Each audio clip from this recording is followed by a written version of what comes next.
Welcome to Life Planning 101, brought to you by Kennedy Financial Services of Eastland. Tune in every Monday morning at 8:30 on KATX and KWBY, and again on Saturday morning at 9 on KATX and KWBY as Angela Robinson joins Terry Slavens to share important financial information to help you live life on purpose. Insurance, investments, estate and tax planning, and much more. All covered now on Life Planning 101.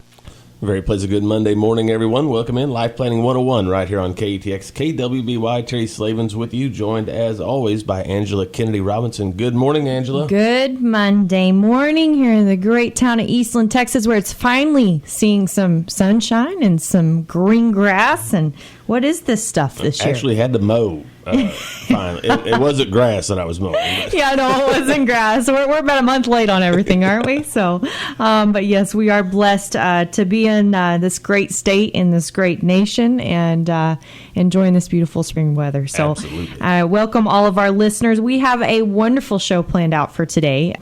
You know, life planning I always think is wonderful, but that's just my love labor, right? But in reality, this is something I think is near and dear to everybody's hearts, and that's when it comes to leaving your legacy behind and who you want to leave that legacy behind to. And I ran across this story. It was actually in The Guardian. They had a whole deal about the 10 strangest wills of all time, and one of which was in the UK. And this gentleman ended up leaving his wife a rose every day until she passed away. Wow. He had it delivered to her. Isn't that wonderful? Yes, that's awesome. Yeah, I think that's what a wonderful thing, right? This was back in 1974. He actually did this, and I thought, you know, that's really great, and it's a great segue into what we're going to talk about today, because you know that old saying of the best laid plans, you know, often go awry, right? Yes. And I don't know the whole saying, but I see that a lot with estate planning. A lot of people believe they have one thing, and then when you start dissecting their estate and you see it's not what they think it is totally at all. Different. Yeah, it's absolutely not accurate. And an example of this, I want to share a story of something we ran across recently. So this lady, Donna, she came and she just redid her will. She had 3 kids, and she said, okay, I want everything to go equally. Third. And we said, okay, all right. So, you know, when we start working with someone, we always ask for the will. We always ask for, you know, everything that they have asset-wise, how it's titled. These are just standard analytics that we look at when we're looking at their planning. And when we got everything, we started dissecting it. She actually passed. And this was the mother of one of our clients. That's how we ended up working with her. And what we found out is that nothing matched what her wishes were. So again, her wishes were her 3 kids get a third, right? Well, her oldest son had passed right before her. Oh. Yes. And his third ended up only being 11% of her entire estate. And that went to his children, which was good. I believe that's what she would have wanted based on the one conversation we did have with her. Her daughter, who she wanted to have a third, ended up with 50% of her estate. Yeah, like how does that happen, right? Yeah. Her other son ended up with a little less than 30%. And then she had a niece that ended up with 10%. How in the world? How in the world? When she just had her will redone, right? Right. When we come back on Life Planning 101, you're going to find out. Not going to want to miss it. Segment 2, Life Planning 101. Angela's going to tell us how this came about with this will. Yes, but before I do, going back to those 10 strangest wills of all time that The Guardian put out, there was another one, in the spirit of what we're talking about today. An anonymous donation came to clear the national debt. Wouldn't that be great in this country? I know. I had to do that one this morning, right? So, you know, it brings a little humor just to even think that would be possible. It was $350 million in today's money back in the day. This was back in 1928. The problem with the way that the will was written is it said it had to clear all of the debt. And it never has hit that point So in Great Britain today, there is still a bequest on the books for about $350 million, but the national debt's over $1 trillion. Right. So until they get that number down, they can't clear the debt with the remaining $350 million. How about them apples, right? So was that really meant to be? Is that what the guy really wanted? And I guess no one will ever know. But that is the spirit of our show today, in talking about, are you really doing what you're wanting? You know that saying about throwing good money after bad? Right. Right. So when people do all this fancy estate planning and these, big binders that they get, I kind of just cringe. And the reason I cringe is because I know they've spent a lot of money. They probably spent, if they've got the big binder, probably close to 5 figures on it. And 90% of the time, it's not finished. Why is it not finished? Well, that takes us back to the story that we talked about before the break. And if you missed that, we talked about a woman that was wanting everything to go a third to her children. What actually happened was a niece getting 10%, one of her children getting 50%, one of her children getting less than 30%, and then her son, who was deceased, his children only getting 11%. So why? Why? That's what we want to know, If the right? son had multiple children, then they got less than the niece got. That's exactly individually. right. That's exactly right. So, how does this happen? And is that really what she wanted? And I don't think it was, because she just updated her will, right? She just updated her will, and she thought this was all in place. She had her nice little binder, right? Right. Wrong. So the problem with a will, and people forget this all the time. They think, I've got to do my estate planning. And they put it on the docket to go to the attorney and get all that done. But what they forget is that your will is just a vacuum cleaner. It just vacuums up the bits and pieces that you don't take care of in your estate in other ways. So just like if you were vacuuming your house, if you don't move a piece of furniture, can you get anything underneath it? No. No, you can't. Well, it works the same way with your entire estate. So you have things called beneficiaries. You know this, right? You've named them. If you've had a retirement plan, if you had an annuity, if you have a life insurance policy, you've named a beneficiary. Well, it doesn't matter what your will says. It matters what that beneficiary says. So if that beneficiary is named and it aligns with your will, great. If it doesn't, then guess what just happened? You just cut out somebody. You cut out somebody, didn't do something right, something's off. I've seen this before too. I've seen where people did something with their IRA. They meant to do a third, but because they didn't change the wording right on the beneficiaries, they ended up giving one child more and one child less. And it's just because of the wording. This is another thing you can commonly see is, if you have beneficiaries and one, like in this case, her son passed, right? So in several states, I think all of them, but Louisiana now. I'm not an attorney, so this is my disclosure. But I think it's all Louisiana now. There's actually state language that if a beneficiary is deceased, this is what will happen to that money. If there is nothing in the will that says what will happen to that money. The problem with if it's in the will is sometimes that's worse than the state's plan. Because imagine in the will that you had said if a beneficiary dies, it should go to my children, right? My surviving children. Well, then you may have just disinherited your grandkids. Right. Is that what you really meant to do? And most of the time, that answer is a flat no. With your children, it's one thing. Grandchildren, I don't see many disinheritances when it comes to that. So there's a lot of grace given to grandchildren. I don't know if it's wisdom. I don't know if it's more time with God. I don't know what it is. But there's a lot of grace given to grandchildren. So it's really important for you to realize that, what you put on those beneficiary forms is critical. It's critical. And it needs to align with your will. We live in a world, and I think it goes back. I was having a conversation with someone about this last week, about, not telling all your professionals everything. And you think that by holding something back from them, they don't need to know is the best thing for you to do.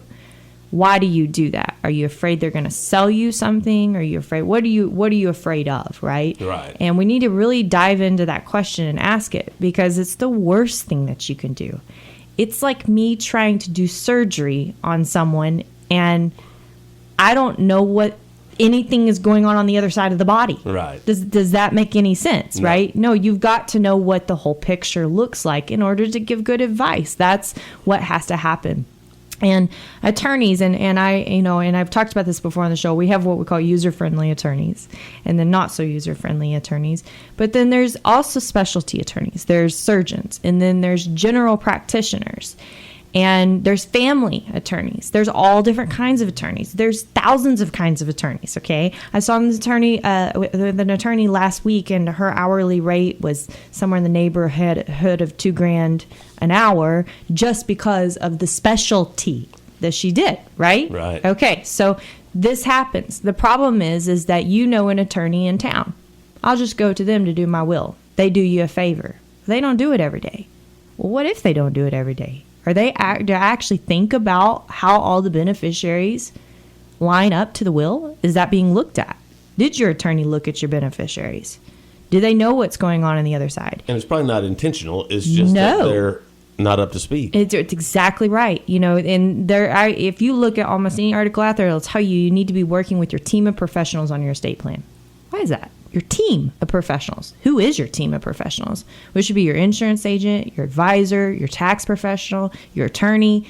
And then are you going to be quarterbacking that? That's my question. Do you know the right questions to ask, or which one of those professionals does know the right questions to ask in that other area? Right. That's an extremely critical piece of this too. So it can become a quick mess, a big hot mess quick, right? The other piece of this, so we talked about beneficiaries. That's one thing. What about, okay, let's stop there because let's come back because beneficiaries, this is critical. They're often titled wrong. So if they're titled wrong, what happens? Well, it depends. So if it's an IRA, it's going to go back to the estate, the probate estate. Well, now you've just precluded your IRA to having to be liquidated within a 5-year period.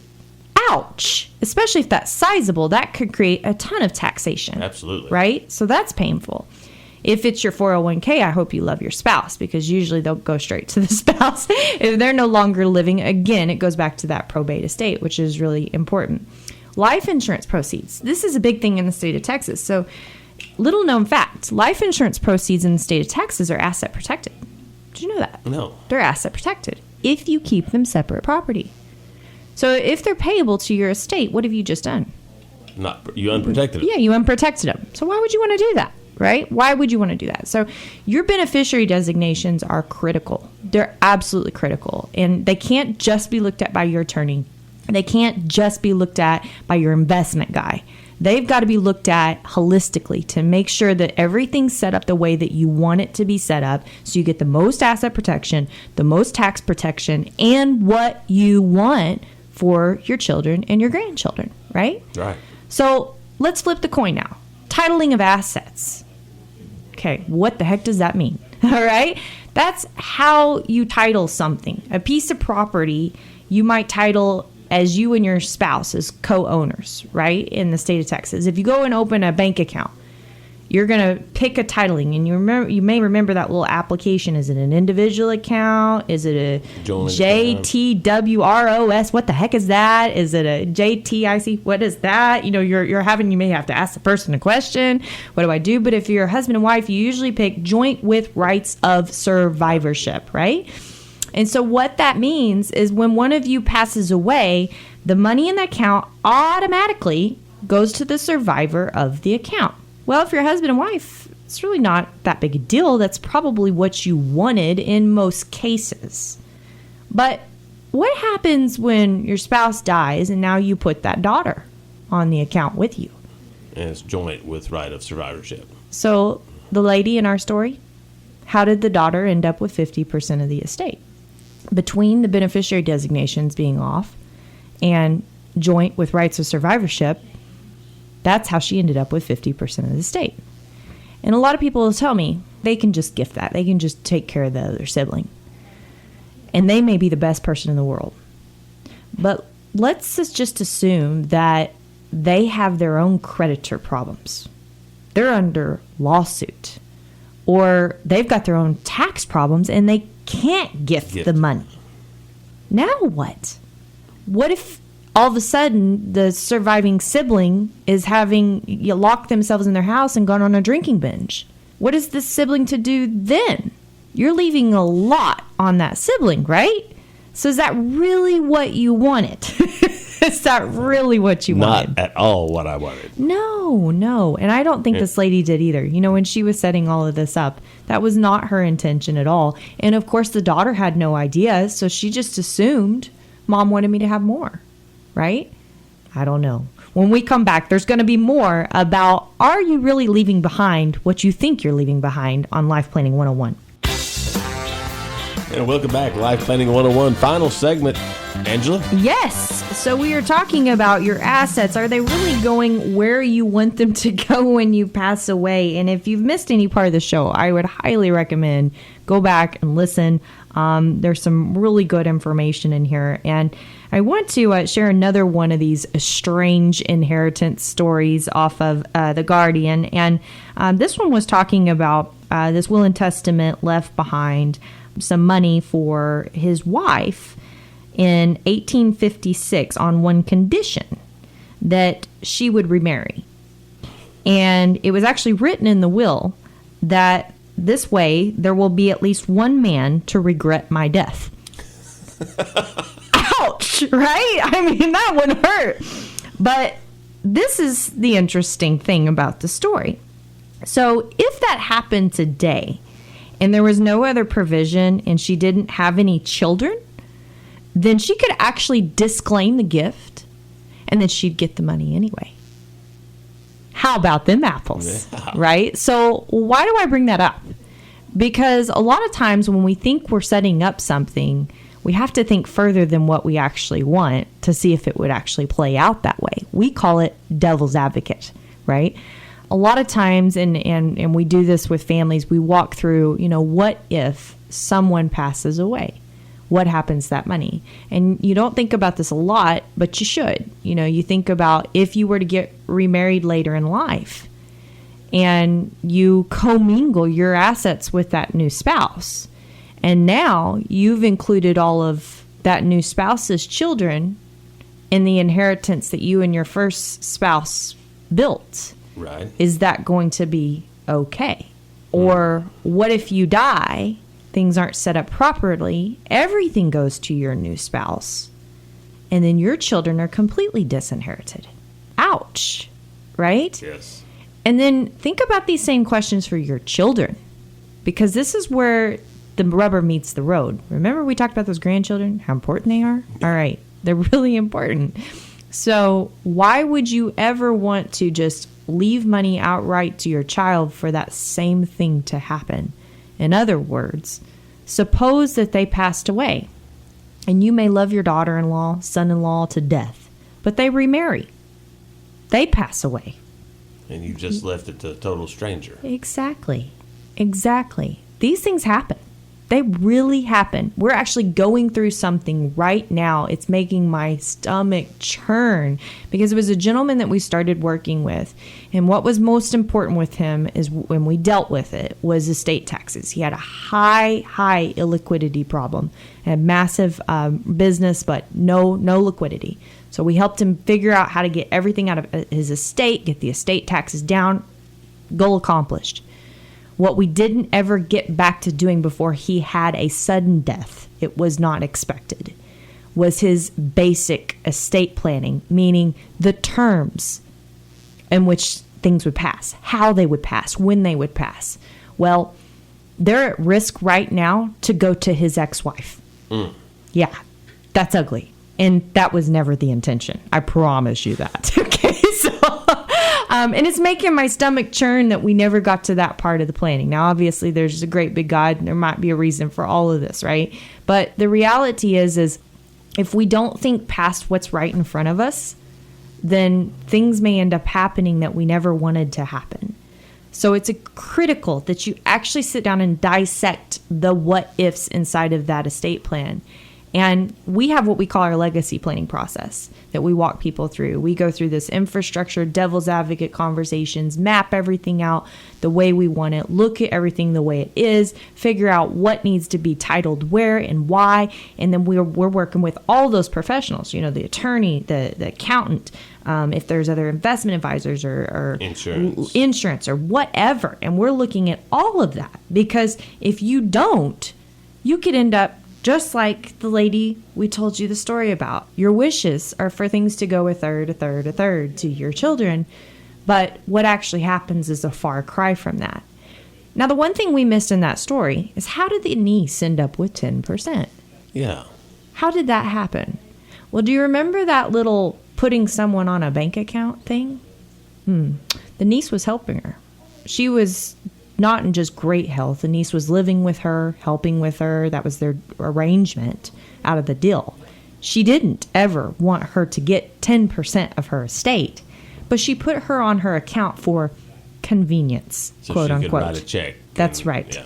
Now, do you think that niece is generous enough to just hand back over that 10% to aunts and uncles? Probably not. Or, from our cousins? Probably not, right? So, and did she even know, right? So here's the reality, is that you really, really need, before you change any titling, any beneficiaries, anything, you need someone looking at that and helping you explain it. When it comes to beneficiary designations and it comes to advanced designations, we make sure the attorney gives us verbiage. We won't even touch it. So what's that tell you?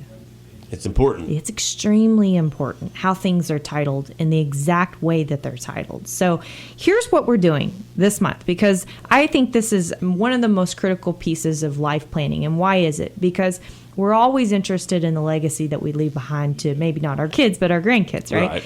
And so, what we're going to be doing this month is we're going to have a free beneficiary review. And we're willing to look at your beneficiaries and look at your will. And if you say, this is what my wishes are, and we'll tell you. Looks like a match, doesn't look like a match, looks like you might need to get some more direction on it. But we're doing that for this month and this month only, which is the month of March, okay? So if you want that done, make sure you go to our website, www.kennedy-financial.com. There is a contact us box, and you can just put in the message beneficiary review, and we will reach out to you and tell you how you can get the documents uploaded so we can start looking at those things, because this is critical. This is something I think everybody needs to be doing, and it doesn't really matter what age you are. It doesn't matter, if, and I've seen this several times, young people, that they forget to take their parents off of their beneficiary titles when they're married. Yeah, because they set up their work 401k that way, or they set up life insurance that way. Ouch, right? Or what about a divorce? Yes. Okay, did you get everything changed the way that you wanted it to be changed? Are you sure? These are important things. Might make the new spouse a little upset. I could be wrong, but that could happen. So, if you've been through a life event, don't, it's important to consider these same things. Don't just think just because you had it reviewed 20 years ago, it's okay. In fact, we're working on developing a piece of software for life planning. And it's, to help people manage their life plan. And it said, so how often should that will be reviewed? And we put on there every 5 years minimum.